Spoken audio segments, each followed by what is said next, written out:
निश्चित तौर से हम लोगों की बहुप्रतीक्षित ये मांग थी और हम लोग चाहते थे कि हम सबके नेता आदरणीय राहुल जी निश्चित तौर से उत्तर प्रदेश से चुनाव लड़ें।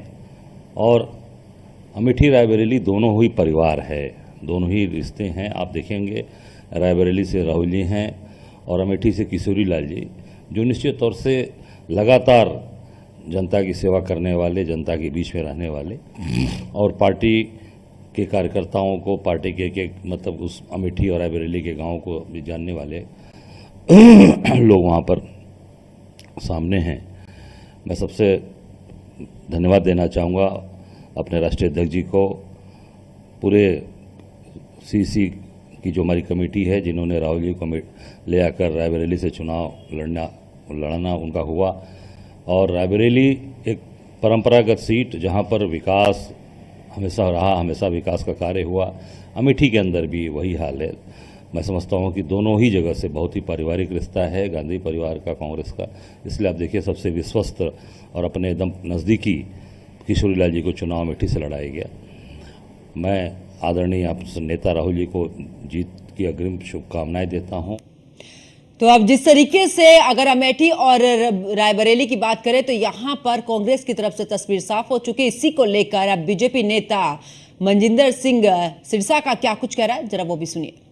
राहुल गांधी जी वायनाड से हार रहे हैं, इसलिए अब वो रायबरेली से चुनाव लड़ने जा रहे हैं। पहले उन्होंने अमेठी से हार मानी, छोड़कर भागे, अब वायनाड को छोड़कर भागे। और हालात ऐसे बन गए हैं कि अमेठी सीट जो उनके परिवार की सीट मानी जाती थी, वहां से कोई चुनाव लड़ने को तैयार नहीं है। पंजाब से केएल शर्मा जी को लाया गया है कि आप ही चुनाव लड़ लीजिए, कोई कार्यकर्ता टिकट देने को तैयार नहीं है।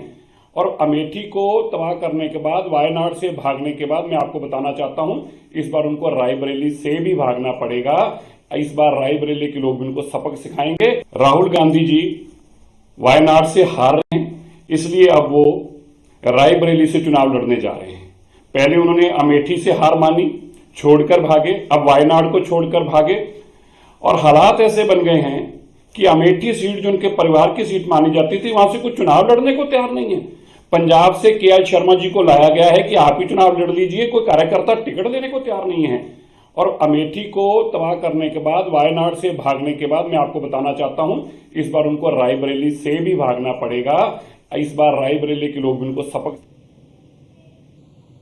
तो रायबरेली और अमेठी को लेकर जिस तरीके से कांग्रेस ने प्रत्याशियों की घोषणा की है, यानी कि रायबरेली से राहुल गांधी और अमेठी से केएल शर्मा, जो कि सोनिया गांधी के करीबी हैं, उनको टिकट यहां से दिया गया, उसको लेकर प्रतिक्रियाएं भी सामने आ रही है। और ऐसे में अगर बात करें तो लगातार चाहे बीजेपी की तरफ से हो या फिर कांग्रेस की तरफ से, हर एक किसी का बयान सामने आ रहा है।